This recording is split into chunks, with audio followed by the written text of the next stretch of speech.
Buenos días, hermanos. Dios les bendiga. Damos gracias a Dios por esta iglesia, la Iglesia Bíblica de Monterrey, y por este servicio de adoración que disfrutamos juntos. Es un tiempo lindísimo donde podemos adorar verdaderamente a nuestro Dios.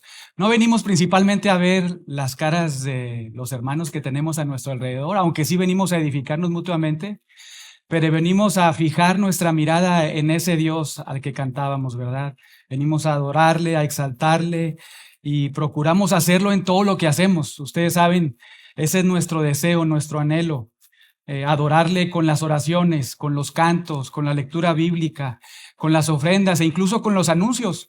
Mientras estamos ahí organizándonos como iglesia para llevar a cabo la obra del ministerio, todo este servicio es un servicio de adoración a nuestro Dios.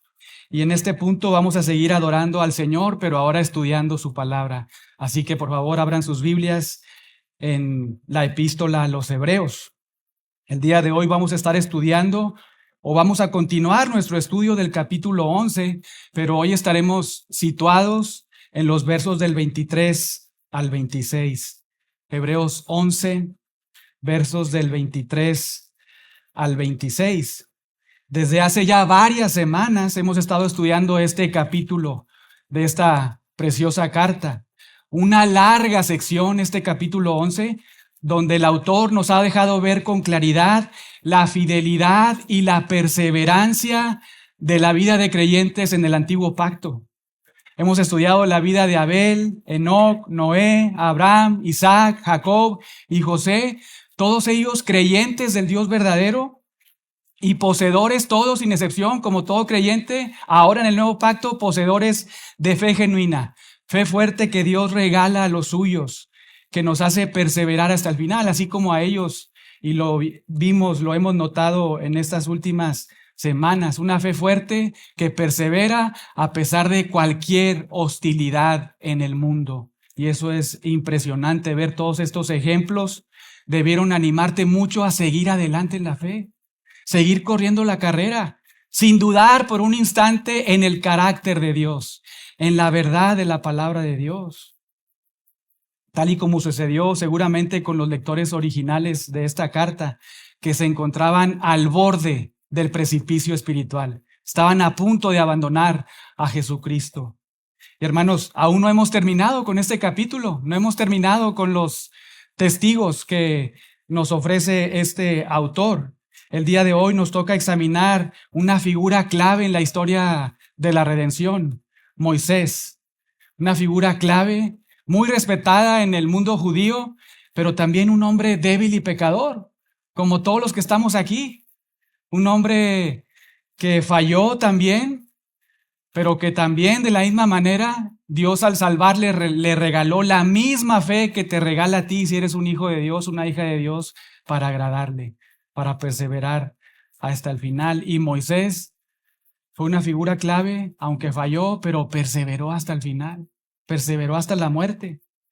Y ha sido nuestra oración en estos días que esta porción de las Escrituras, Hebreos 11 del 23 al 26, sea de mucho ánimo para tu vida, sea de verdad de mucha edificación, de mucha bendición, que esto te afirme en la fe y una vez más, como hemos orado a lo largo de todo este capítulo, te haga perseverar hasta el final.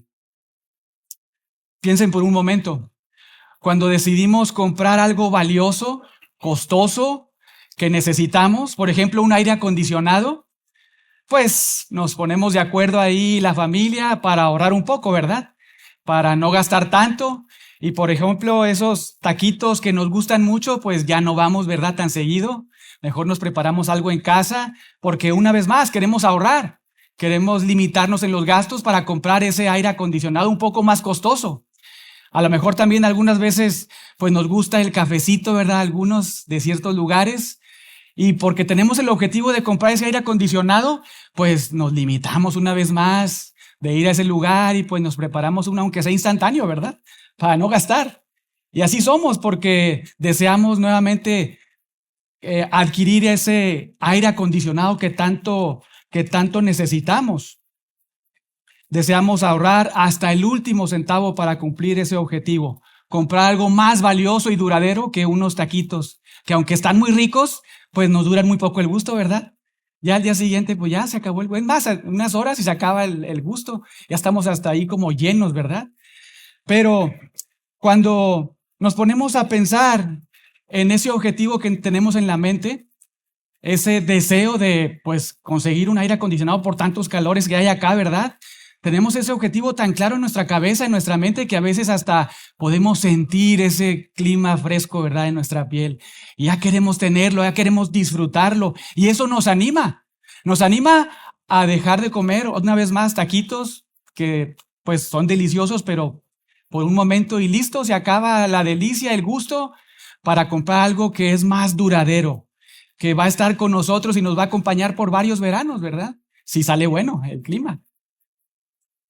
En esta mañana, desde Hebreos 11, del 23 al 26, nos daremos cuenta que por medio de la fe en Dios somos capacitados para rechazar continuamente los deleites temporales del pecado y abrazar constantemente los placeres eternos de una vida piadosa. Una vez más, en esta sección vamos a ser capacitados por medio de la palabra de Dios para rechazar continuamente esos deleites temporales del pecado, para abrazar constantemente los placeres y resultados de una vida piadosa, al tener nuestro objetivo en mente con mucha claridad, a Cristo y su galardón. Esta mañana vamos a observar 3 aspectos de la vida de Moisés, la fe en acción en él, que te van a impulsar, escucha bien, te van a impulsar a rechazar el pecado y abrazar la piedad. 3 aspectos. Y aquí está el bosquejo. El primero, la semilla sembrada. La semilla sembrada, verso 23. El segundo, el rechazo rotundo. El rechazo rotundo, versos 24 y 25. Y el tercero y el último, el galardón ganado. El galardón ganado, verso 26. Pero como hacemos regularmente, vamos a leer la palabra de Dios, comenzando ahí en el versículo 23, Hebreos 11, verso 23. Vean ahí sus Biblias, por favor. Verso 23. Por la fe Moisés, cuando nació, fue escondido por sus padres por 3 meses, porque le vieron niño hermoso y no temieron el decreto del rey. Por la fe Moisés, hecho ya grande, rehusó llamarse hijo de la hija de Faraón, escogiendo antes ser maltratado con el pueblo de Dios que gozar de los deleites temporales del pecado, teniendo por mayores riquezas el vituperio de Cristo que los tesoros de los egipcios, porque tenía puesta la mirada en el galardón. Esta es la palabra suficiente, inerrante, infalible de nuestro Dios. Oremos, hermanos. Padre, te damos gracias en esta mañana por tu misericordia, por tu gracia, Señor, que disfrutamos cada mañana. Todos sin excepción aquí, Señor, los que estamos reunidos, disfrutamos cada mañana de tu misericordia y tu gracia. Gracias porque nos concedes vida, salud y aún, Señor, no es casualidad que estemos hoy en este lugar. Aquellos que hemos depositado nuestra fe en tu Hijo, porque tú nos has regalado esa fe, estamos acá porque tú has movido nuestros afectos para ahora obedecerte y no dejar de congregarnos, como algunos tienen por costumbre, y venir aquí como un solo cuerpo para adorarte a ti. Pero incluso también aquellos que jamás se han arrepentido genuinamente de sus pecados y tampoco jamás realmente han depositado su fe en tu Hijo, que hoy estén aquí en esta mañana es gracia tuya, Señor. Es misericordia. Porque aunque no te han buscado, tú les permites estar escuchando hoy tu palabra. Oramos, Señor, que por favor hagas resonar tu voz en nuestro corazón el día de hoy. Que esto haga abrir nuestra mente, nuestro corazón, Señor. Y que los que somos tuyos, por favor, podamos crecer en santidad. Y los que no son tuyos, Señor, que no han venido corriendo a ti, buscando favor, misericordia, perdón, que hoy puedan ser salvos, Señor, en el nombre de Jesús. Amén. Muy bien, primer punto del bosquejo, la semilla sembrada. La semilla sembrada. Vean ahí sus Biblias, comenzando en el verso 23. Por la fe Moisés, cuando nació, fue escondido por sus padres 3 meses. Un alto ahí. No sé si lo han notado, pero el autor de Hebreos conoce muy bien la Biblia que tenía en sus manos en ese momento. No solo por todo lo que nos ha dicho a lo largo de ya 10 capítulos, citando y haciendo alusión al Antiguo Testamento, sino también porque ahora en este capítulo 11 nos ha contado de manera muy organizada y en orden la historia de hombres claves ahí en Génesis. No lo ha hecho ahí ahí se va, ¿verdad? Como decimos, no, lo ha hecho de manera ordenada, porque él sabía y tenía un conocimiento preciso de la Biblia que tenía ahí en esos momentos. Y ahora nos va a enseñar acerca de otro personaje. Ha dejado ya atrás este primer libro del Pentateuco, esas figuras clave, y ahora va a pasar al siguiente libro del Pentateuco, el segundo libro, Éxodo, para mostrarnos otro personaje clave en la historia de la redención, Moisés, un hombre muy querido y respetado por los judíos. Y esto fue así con mucha razón. Recordemos un poco. Moisés fue el escritor de los primeros 5 libros de la Biblia, del Pentateuco: Génesis, Éxodo, Levítico, Números, Deuteronomio. Moisés fue un gran profeta para los judíos. De hecho, ahí, Deuteronomio 34:10 nos dice que nunca más se levantó profeta en Israel. ¿Cómo? Moisés, que vio cara a cara a Yahweh. Juan 1:17 nos dice que por medio de Moisés la ley le fue dada al pueblo. Por la mano de Moisés incluso Dios hizo infinidad de milagros y se están ahí registrados en el libro de Éxodo. Plagas, abrir el mar en 2, sacar agua de la piedra, muchos milagros. Y todo a través de Moisés. Moisés fue un instrumento que Dios usó para ser el intermediario entre Dios y el pueblo, para ser un intercesor del pueblo hacia Dios, para ser, lo sabemos muy bien, el libertador de Israel. Y aunque fue una figura clave en los planes de Dios, y el Señor lo usó, de muchas maneras, hermanos, escuchen bien, Moisés no fue orgulloso, no buscó la vanagloria, aunque hizo tantas cosas, pero él no fue orgulloso. No, Números 12:3 nos dice que Moisés era muy manso, era muy humilde, más que cualquier hombre sobre toda la tierra. Ese era el carácter de este hombre. Pero vean nuevamente el verso 23. Por la fe Moisés, cuando nació, un alto ahí, y aunque el verso comienza señalando la fe de Moisés, ¿verdad? Por la fe Moisés, la realidad es que apunta a la fe de sus padres, que en un sentido representó la semilla. La fe de sus padres representó la semilla que sembraron en la vida de su hijo Moisés. Ahora, esto no quiere decir que Moisés nació ya salvado, ¿verdad? Nació ya regenerado. No es así, porque la Biblia enseña ahí en el Salmo 51:5 que somos pecadores desde nuestra concepción.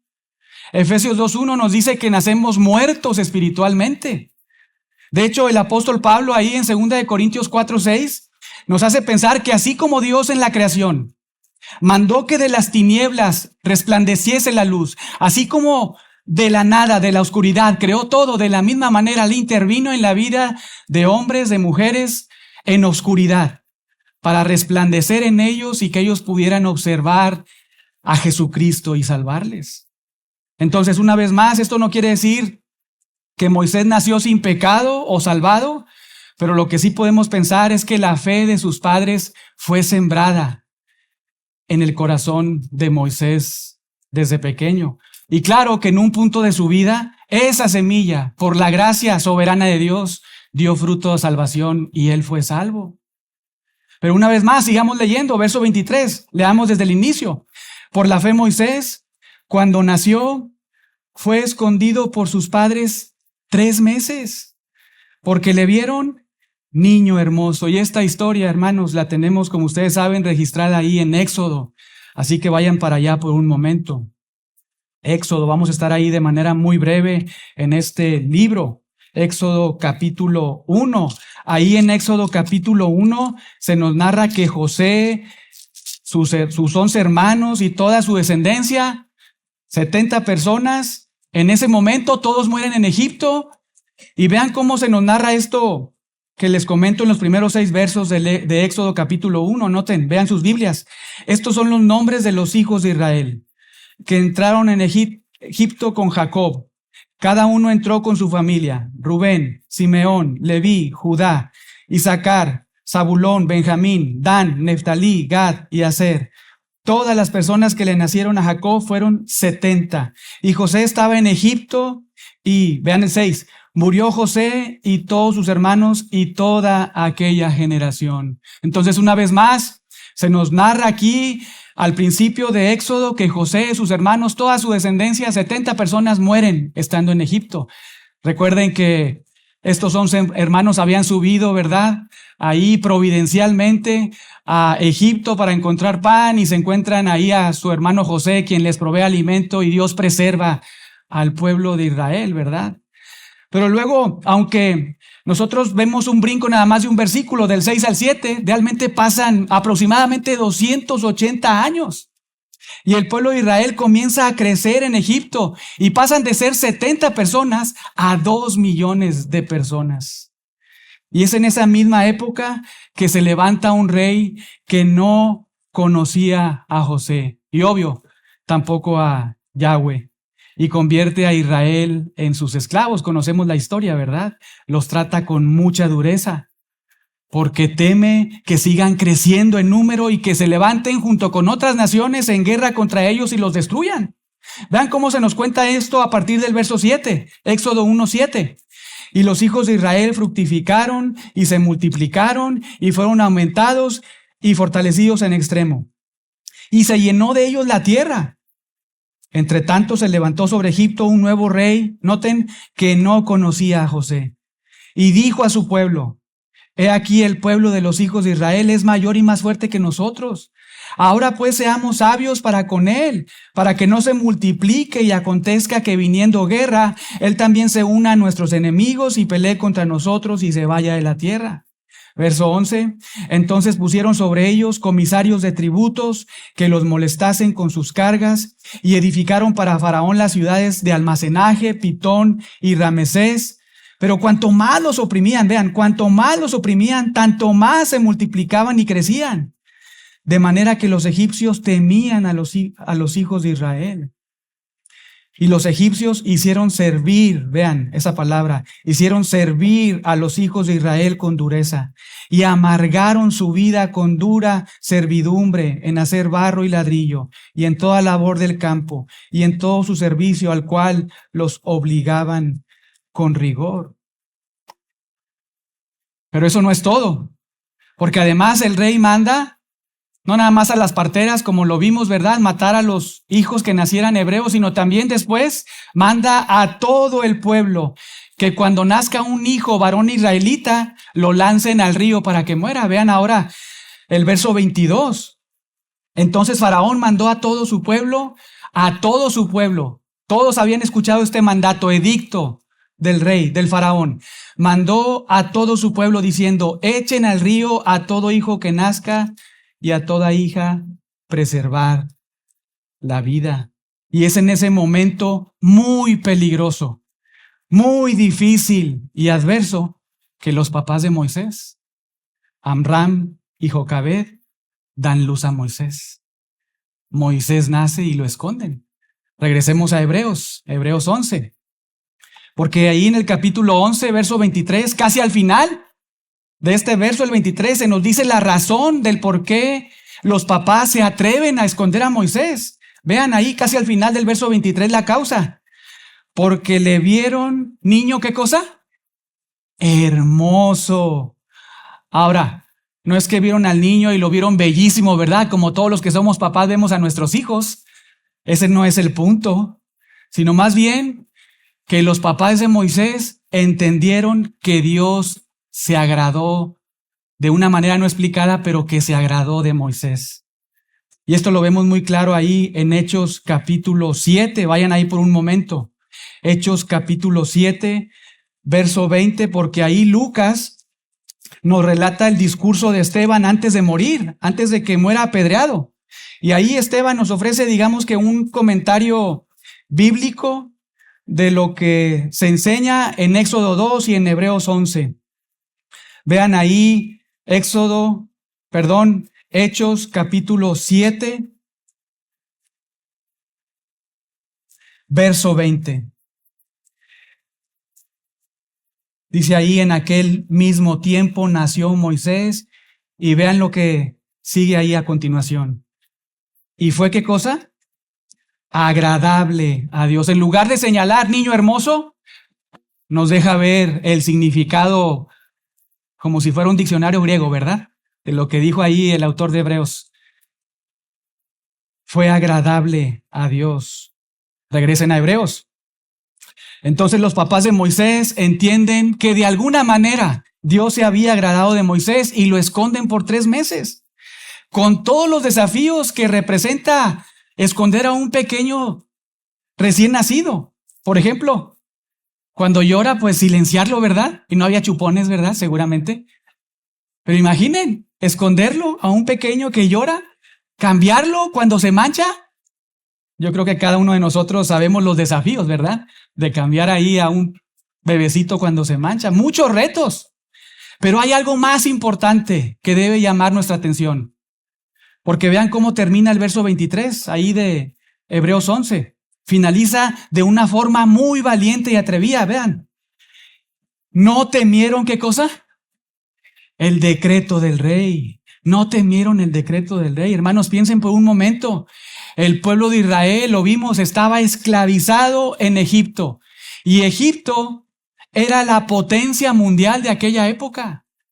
Y el pueblo de Israel eran los esclavos del pueblo de Egipto.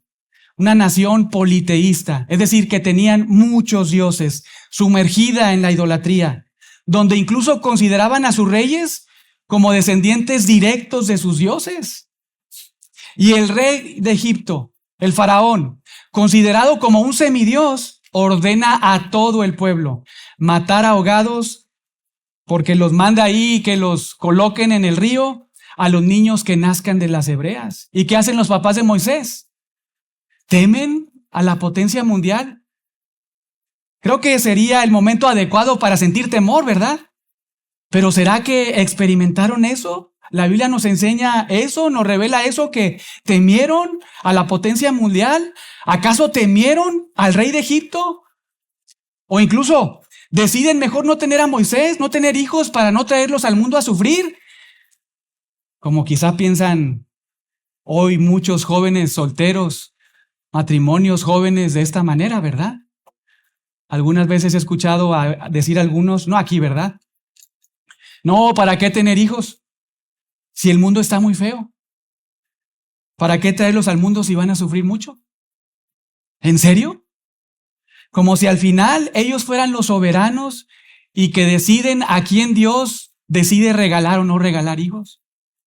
El Salmo 127, verso 3 nos dice que don, es decir, regalo de Yahweh, son los hijos.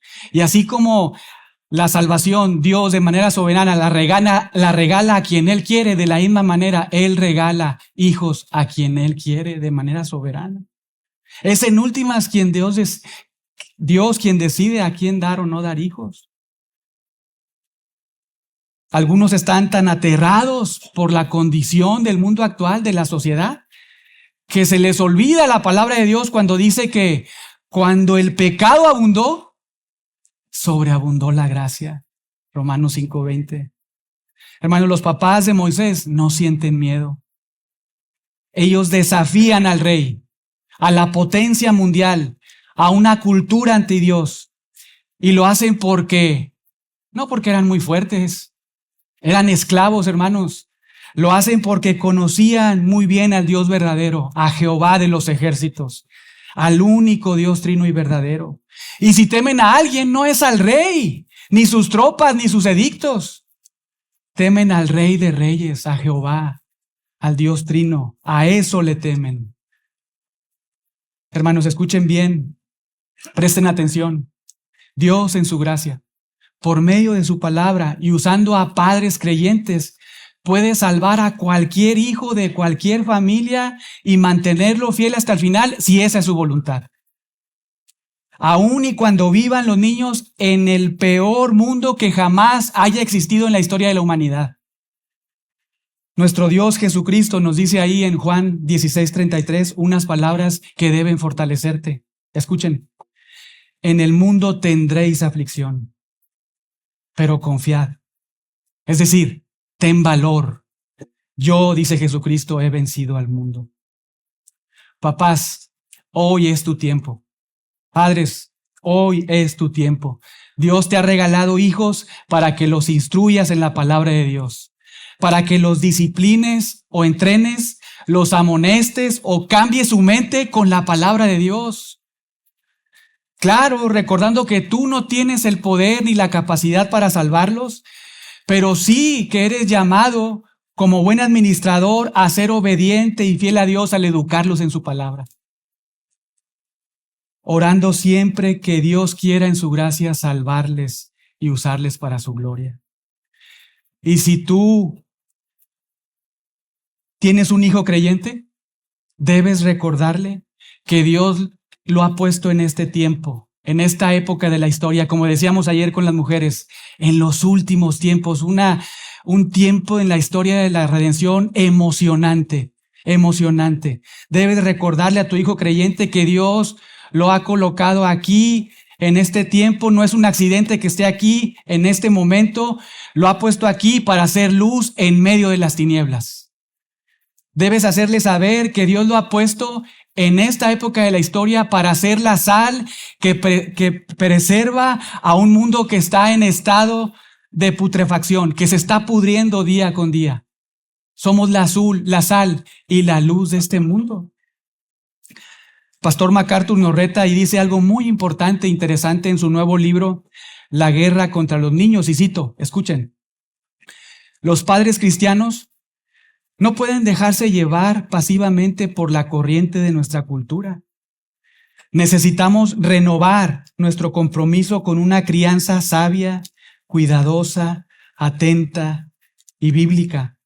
Y añade, la profunda responsabilidad de nuestra tarea como padres es un asunto de máxima urgencia. Fin de la cita. Bien dicho. Hermanos, papás, este es tu tiempo. Este es tu tiempo. Y Dios está esperando de ti fidelidad en este mandato. Instruir a tus hijos, esos que Él te regaló, instruirlos en su palabra. Para que si Él quiere soberanamente, les salve y les preserve hasta el final. Pero sigamos avanzando y vean el verso 24. Y con esto entramos al segundo aspecto de la fe que te impulsa a rechazar el pecado y abrazar la piedad. Vean el verso 24. Por la fe Moisés. Y acá sí está apuntando a la fe que Dios le regaló a Moisés. Una vez más, verso 24 al inicio. Por la fe Moisés, hecho ya grande, rehusó, literalmente se negó. Moisés rechazó. Vean qué cosa. Llamarse hijo de la hija de Faraón. Y siguiendo la narrativa ahí en Éxodo capítulo 2, como recordábamos hace unos momentos ahí en la lectura bíblica, los papás de Moisés después de 3 meses ya no pueden esconderlo de los egipcios, ¿verdad? Entonces lo que hacen es construir una canastita, un cesto, y lo ponen en el río.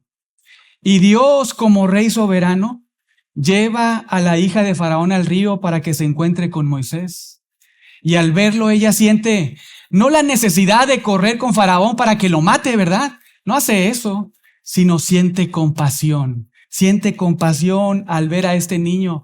Hermanos, esto no es algo natural. Lo natural es que la hija sintiera, repulsión hacia el niño. Entregárselo a Faraón para que lo matara. Porque había una orden, un edicto, que mataran a todo niño que naciera de los hebreos. Porque según el líder había un peligro de que se levantaran después en un futuro contra la nación. Pero la hija no siente esta repulsión, sino siente compasión. Siente compasión por el niño. Entiende que es un hijo de los hebreos. Y por sugerencia de la hermana de Moisés, que estaba ahí cerquita, le entrega el bebé a ella para que a su vez ella se lo entregue a su mamá, para que lo eduque hasta la mayoría de edad e incluso le paga, ¿verdad?, para que lo haga. Noten la poderosa providencia de Dios. Esta es la majestuosa y potente providencia de Dios que brilla en la oscuridad. Incluso más milagrosa que un milagro instantáneo de levantar un muerto a la vida. Porque en su providencia, que es como Dios actúa hoy, en su providencia Dios utiliza personas, ciudades, momentos, circunstancias para avanzar sus planes perfectos. Aun y cuando las personas no entienden, no saben lo que está sucediendo detrás de escena, Dios está ahí como soberano, usando todo. Piensen por un momento lo que consideraron los papás al ponerle a Moisés en el río. Aunque quizá pensaron que se iba a salvar el niño, probablemente también llegaron a pensar que había muchos peligros y era un peligro latente que muriera. Pero Dios tenía otro plan.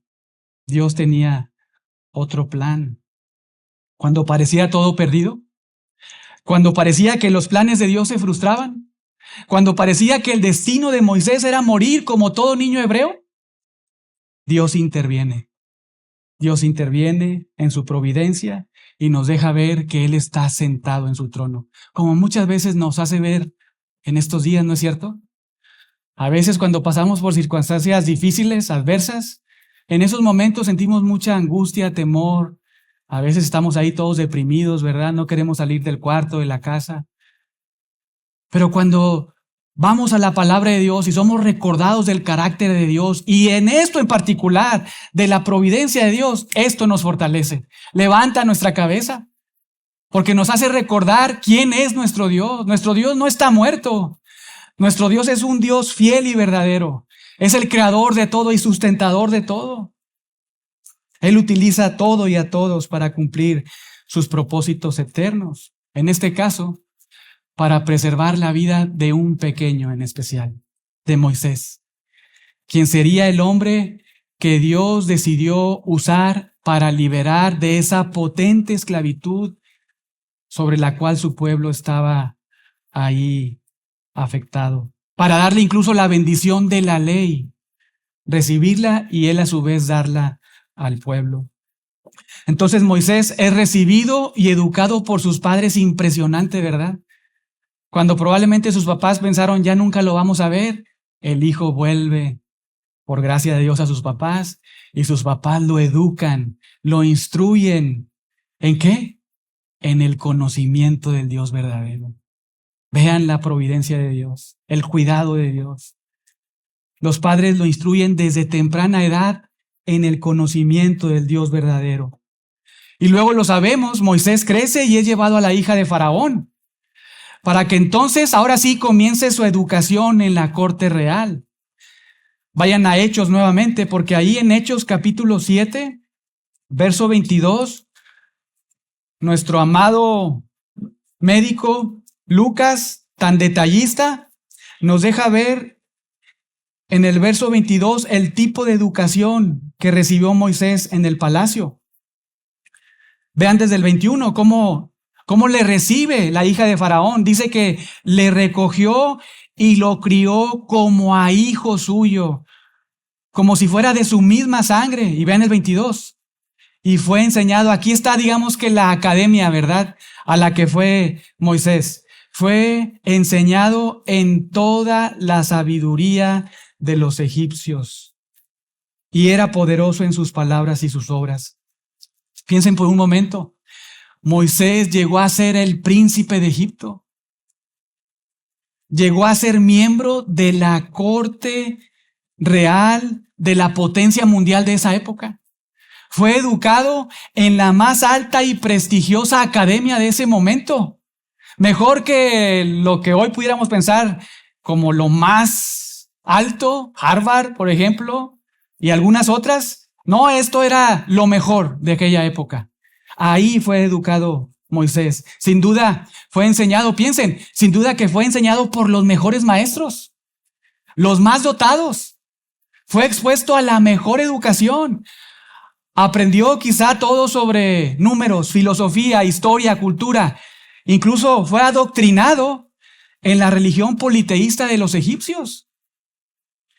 Pero este Moisés, que recibió desde temprana edad de sus padres judíos el conocimiento del Dios verdadero, por gracia de Dios, esa enseñanza fiel de sus padres acerca de Dios que recibió de sus papás, fue más firme y convincente en su mente y en su corazón que cualquier entrenamiento prestigioso que recibió ahí en el palacio. Y todo por gracia de Dios. Todo porque los padres estuvieron ahí fielmente, ¿verdad? Enseñando y confiando en Dios, en su carácter. Y lo sabemos, Moisés, en un punto de su vida, tuvo que tomar una decisión. Es lo que nos dice el verso 24. Vean nuevamente el verso 24. Ahí está su decisión. Por la fe Moisés, obvio, ya salvo, ¿verdad? Por eso señala ahí, por la fe Moisés, cuando ya había recibido esa fe salvífica, cuando pasó esto, entonces, hecho ya grande, y aquí está su decisión, noten, rehusó, se negó, rechazó, vean lo que rechazó, llamarse hijo de la hija de Faraón, rechazó el palacio, rechazó estar ahí. Fue un momento decisivo en su vida. ¿Era seguir al mundo y sus riquezas o seguir a Dios y sus propósitos? Piensen por un momento. ¿Seguir el plan de su familia egipcia y gozar de reconocimiento? ¿O seguir el plan de Dios y sufrir por la fe en Dios? ¿Seguir el reino idólatra de Egipto?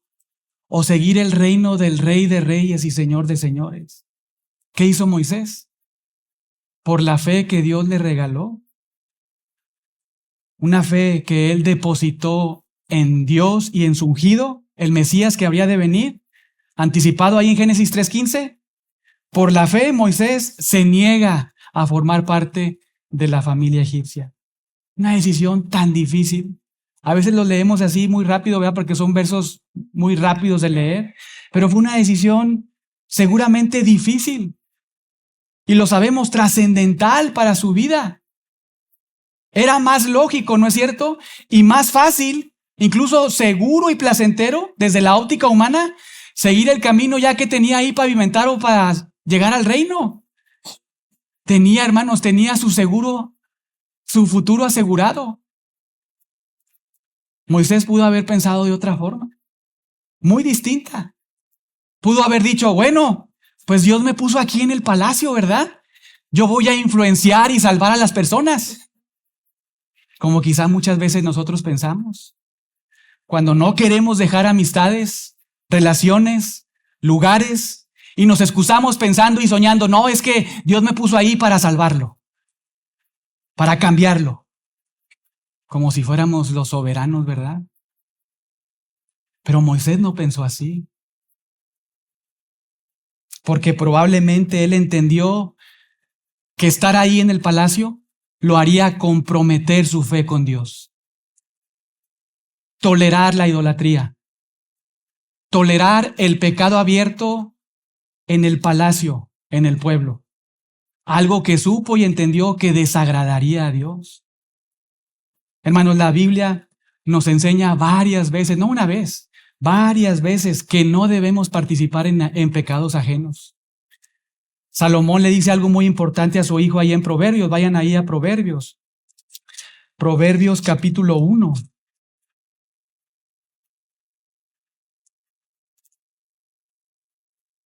Vean los versos del 10 al 15. Lo que le dice un padre a un hijo, un padre creyente a un hijo. Vean, Proverbios 1, versos del 10 al 15. Estas son palabras de Salomón a su hijo, que su hijo escuchó, pero que tú y yo también debemos escuchar hoy. Esta es palabra de Dios para ti hoy. Ve, observa conmigo el verso 10. Hijo mío, Proverbios 1:10. Hijo mío, si los pecadores te quisieren engañar, no consientas. Verso 11. Si dijeren, ven con nosotros, pongamos acechanzas para derramar sangre, acechemos sin motivos al inocente, los tragaremos vivos como el Seol y enteros como los que caen en un abismo. Hallaremos, vean, riquezas de toda clase, llenaremos nuestras casas de despojos. Echa tu suerte entre nosotros, tengamos todos una bolsa. Verso 15, como comenzó en el 10, ¿verdad? Hijo mío, no andes en camino con ellos. Aparta tu pie de sus veredas. Algo que después repite en el capítulo 4. Vean ahí, capítulo 4, verso 14. A su hijo le sigue diciendo: no entres por la vereda de los impíos, ni vayas por el camino de los malos. Déjala, no pases por ella, apártate de ella, pasa. Incluso ahí Pablo a Timoteo le anima a no poner sus manos con ligereza sobre otros sin antes evaluar su vida, es la idea, y participar en los pecados de otros. Así de trascendente, importante es esta enseñanza. Ahora, ¿quién puede tomar? Regresen a Hebreos 11. ¿Quién puede hacer esto, verdad? ¿Quién puede tomar esta clase de decisión? ¿Quién tiene la fuerza para escoger esto? ¿Quién tiene la capacidad de análisis para tomar este tipo de decisiones? Solo una persona que tiene sus ojos, mente y corazón en el Dios verdadero. Solo una persona, un hombre o mujer que tiene sus ojos en Dios puede tomar estas decisiones.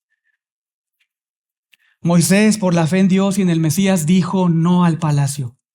Rechazó el prestigio de la realeza. Se negó a recibir riquezas y gloria humana. Dijo no al deleite temporal del pecado, porque entendió que eso ofendería a Dios y que todo eso sería solo un deleite temporal y pecaminoso, que aunque quizá en su carne le ocasionaría cierta felicidad, en última sería su condenación eterna. Estaría desagradando a ese que declaró como su Dios. Por eso Moisés escogió un mayor placer, aunque muchas veces doloroso, pero al final que representó un gozo piadoso, un gozo trascendente. Él escogió ser maltratado con el pueblo de Dios. Vean el 25. Escogió ser maltratado con el pueblo de Dios. Y hermanos, no debemos de sorprendernos que cuando escogemos a Dios y rechazamos el mundo, nos echamos el mundo encima. Esto no debe ser una sorpresa. No debe ser así. Es algo natural en el ambiente espiritual. Escuchen bien, no hay ninguna comunión, ni una sola unidad entre Dios, un hijo de Dios, y aquel que aborrece a Dios. No hay unidad. No hay unidad. Aunque algunos pudieran pensar, incluso hacen reuniones de oración, ¿verdad? Católicos, mormones, testigos de Jehová, y ahí un despistado cristiano, ¿verdad? A orar. ¿A orar a quién? ¿Cuál unidad? No hay unidad. Ninguna unidad hay entre aquel que es hijo de Dios y aquel que no es hijo de Dios. Pablo lo dice de manera muy clara. ¿Qué comunión hay entre Dios y los ídolos? No hay unidad. Siempre ha sido así. Y si el mundo te ama, te debes de cuestionar y preguntar si es que acaso cada vez más te pareces al mundo y no al Hijo del Dios que hizo este mundo. El apóstol Pedro nos deja ver este aborrecimiento hacia creyentes en 1 de Pedro capítulo 4, versos del 12 al 14. No vayan ahí, lo voy a leer. Amados, no os sorprendáis del fuego de prueba que os ha sobrevenido, como si alguna cosa extraña os aconteciese, sino gozaos, por cuanto sois participantes de los padecimientos de Cristo. Vean, a veces nos gozamos de participar de la salvación que gozamos en Cristo, pero vean lo que nos anima Pedro, que negó a Jesús 3 veces, ¿verdad? Lo que nos dice ahora, que negó a Jesús 3 veces para no sufrir, ¿verdad? No sufrir como estaba sufriendo Jesús. Ahora Él nos puede decir, gózate cuando sufres, porque estás participando de los padecimientos de Cristo. Para que también, cuando Él venga en su gloria, en la revelación de su gloria, te goces con alegría. Si sois vituperados por el nombre de Cristo, sois bienaventurados, porque el glorioso Espíritu de Dios reposa sobre vosotros. Ciertamente, de parte de ellos, los que blasfeman a Dios, los que vituperan a los creyentes, Dios es blasfemado. Pero por vosotros, dice Pedro, Dios es glorificado. Hermanos, recuerden, un hijo de Dios, el cristianismo bíblico y el mundo no son amigos. No son amigos. No tienen nada en común, que no se te olvide. Eso te ayuda a tomar decisiones en la vida diaria. porque tomamos decisiones así, ¿verdad? Tomamos decisiones cada segundo, cada momento, cada día. Entender esto te debe recordar quién eres tú, quién es tu Dios y en qué mundo vives. Esto te ayuda a tomar decisiones diarias en la vida diaria. Vayan a Juan, primera de Juan 1:15, porque Juan nos recuerda algo muy importante. Primera de Juan 1:15, que a veces se nos olvida. Primera de Juan 1:15, un impresionante recordatorio. No améis el mundo, ni las cosas que están en el mundo. Si alguno ama al mundo, y la idea es todo lo que te ofrece el mundo, ¿verdad? Todo lo que te ofrece el mundo. Si alguno ama al mundo, noten, muy importante. Y esta carta que escribe Juan, lo podemos ver en el capítulo 5, en los últimos versos, la escribe para que los creyentes que creen en Jesucristo tengan la certeza de su salvación. Y la idea es, para aquellos que saben que no están ahí, se den cuenta que no son verdaderamente personas que han nacido de nuevo. Si alguno ama el mundo, muy importante, el amor del Padre no está en él. Y si esto es claro y fuerte, vayan ahora ahí a Santiago 4. Santiago 4:4.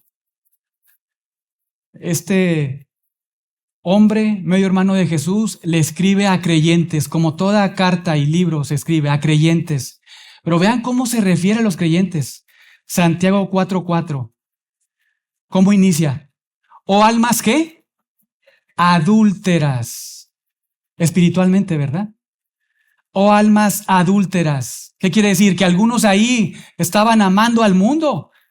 Tenían su tesoro en otras cosas y no en Dios. O almas adúlteras.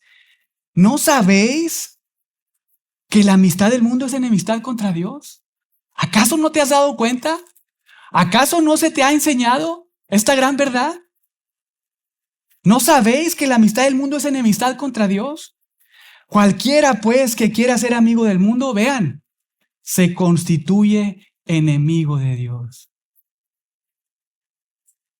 Pregunta, ¿qué decisiones estás tomando en tu vida? ¿Cuál es la dirección de tu vida? ¿Qué estás rechazando y qué estás abrazando? ¿A quién estás amando verdaderamente? ¿Quién es tu tesoro? Realmente es la pregunta clave. ¿Quién es tu tesoro? Porque donde está tu tesoro, ahí va a estar tu corazón. Es decir, ahí va a estar toda tu vida deseando eso. Debemos de hacer un alto, hermanos, y examinarnos, porque esto es muy serio, delicado. Moisés entendió que no podía tener un pie en el palacio egipcio y otro pie en la voluntad de Dios. Esto es imposible. Y tú debes comprenderlo también. No puedes tener un pie en las filosofías de este mundo, cediendo al mundo en cada decisión de tu vida, en lo individual, familiar, en el trabajo, en el matrimonio. No puedes tener un pie ahí y otro pie en la Biblia. Es imposible. Para Dios no hay esa clase de cristianismo. Un cristiano rechaza el pecado. Esa es la dirección de su vida. A veces peca, a veces cae y se arrepiente, pide perdón a Dios y a quien ofendió. Pero su vida, la dirección de su vida es rechazar el pecado. No darle de comer a su carne y abrazar la piedad. Amar continuamente a Dios. Estar sentado leyendo su palabra, recibiendo de Él la dirección para su vida. Y todo esto porque Dios le ha transformado, ha abierto sus ojos para ver lo horrible de su pecado, la ofensa tan grande que le hace a Dios cuando peca, y para observar la belleza de Jesucristo y atesorarlo como las mejores y más grandes riquezas en comparación con cualquier riqueza, aunque sea la más grande riqueza de la ciudad, nación o continente más grande y potente y rico en el mundo. ¿Quién puede desechar el palacio, las riquezas y escoger los vituperios de Cristo? Alguien que tiene un conocimiento, entendimiento preciso y agudo de lo que vive hoy y de lo que le espera el futuro. Y con esto entramos al tercer aspecto de la fe que Dios te regala y que te impulsa a rechazar el pecado y abrazar la piedad. El galardón ganado. Vean sus Biblias, verso 26. Teniendo. Literalmente esta frase o esta palabra se traduce considerando o estimando.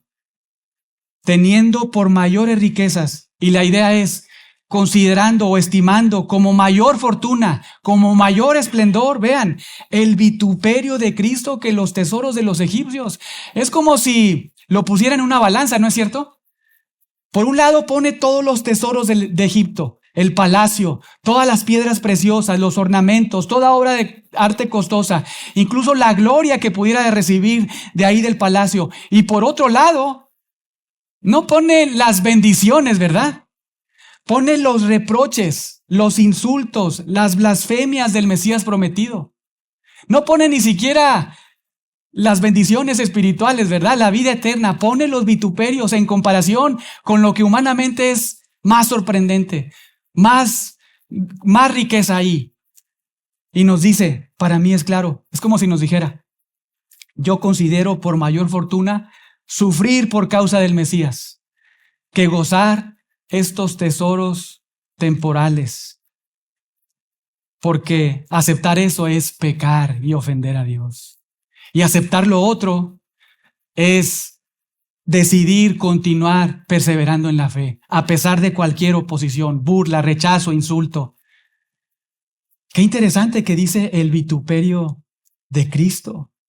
Y es que desde Génesis 3:15, esta figura, nuestro amado Señor Jesucristo, este hombre que nacería de la mujer, esta simiente, si bien es cierto, aplastaría a Satanás y acabaría con el dominio que había logrado en ese momento, claro, bajo la voluntad de Dios, pero Satanás acabaría con eso, con el pecado, incluso contra la enemistad, en la amistad contra Dios. No nada más haría eso, sino también sufriría, ¿verdad? Ahí se nos dice, ahí se nos enseña.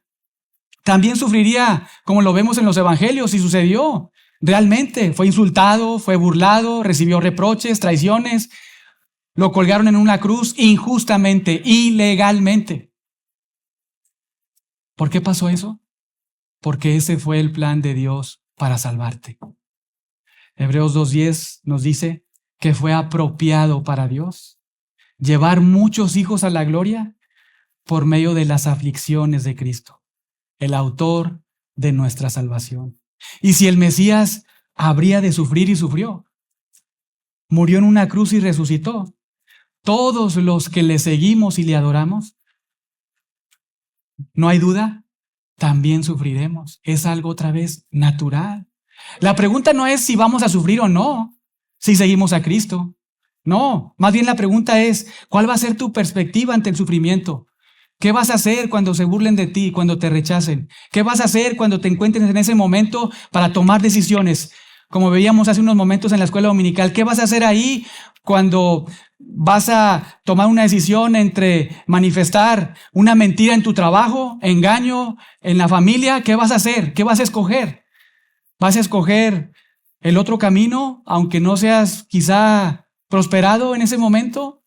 Aunque quizá te tengas que humillar, pero agradar a Dios, ¿o vas a escoger el camino fácil? La pregunta es más bien, ¿nuestra balanza arrojará el mismo resultado que la balanza de Moisés cuando puso por un lado los tesoros de los egipcios y los vituperios de Cristo? Una balanza inclinada hacia arriba, ¿verdad? De manera muy clara. Véanlo ahí en el 26, considerando por mayores riquezas o fortunas el vituperio de Cristo que los tesoros de los egipcios. ¿Por qué arroja ese resultado la balanza de Moisés? Es ilógico. ¿Acaso porque este hombre era masoquista y le gustaba sufrir? A ninguno de nosotros nos gusta. No, no es así. Es porque él entiende que escoger a Cristo es escoger los vituperios de Cristo. Porque saber que escoger a Cristo es escoger la piedad. Escoger agradar a Dios y no agradar al mundo, porque sabe que eso desagrada a Dios. Pablo lo entendió muy bien y dijo algo muy interesante. Vayan a Colosenses, capítulo 1, verso 24. Vean lo que dice este hombre. Colosenses 1, verso 24. Noten. Y recuerden, Pablo escribe esta carta estando ¿dónde? En la cárcel, ¿verdad? Vean lo que dice. Ahora me gozo en lo que padezco por vosotros. Impresionante. ¿Quién puede decir eso, verdad? ¿Quién puede decir eso? ¿Gozo mientras padezco? Y vean lo que añade. Y cumplo en mi carne lo que falta de las aflicciones de Cristo por su cuerpo, que es la iglesia.